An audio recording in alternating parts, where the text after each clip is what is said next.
हसन, मैंने आपसे पूछना था कि जो सुन्नी और शिया हैं वो हाँ? हमें सुन्नी और शिया हाँ, वो हमें मरज़ई क्यों बुलाते हैं? मर्ज़ी क्यों बताते हैं? वो जो मर्ज़ी चाहे कह लें।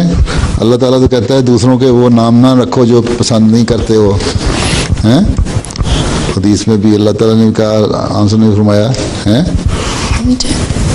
तो हम तो अपने आप को मर्ज़ी नहीं कहते हैं, लेकिन वो इसलिए कि हज़रत मसीह मौऊद अलैहिस्सलाम का नाम मिर्ज़ा ग़ुलाम अहमद कादियानी है ना, तो कभी वो मिर्ज़ाई कह देते हैं हमें, कभी कादियानी कहते हैं।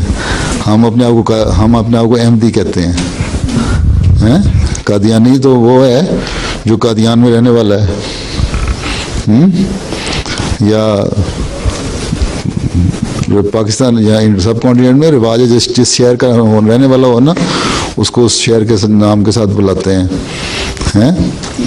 बाज़ दफ़ा लोग अपने साथ खुद भी लगा लेते हैं, और मिर्ज़ा के साथ मिर्ज़ाई इसलिए कहते हैं। लेकिन अगर तुम देखो ना डिक्शनरी उर्दू की, तो मिर्ज़ा का मतलब बहुत इज़्ज़त वाला और मुअज़्ज़ज़ शख्स और बड़ा रुतबे वाला आदमी होता है।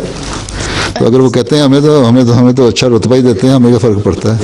और हसन, मैंने आपसे पूछना था कि जब वो हम अपने आप को अहमदी कहते हैं, हमें हज़रत मुस्तफ़ा ने फरमाया कि तुमने अहमदी लिखना है।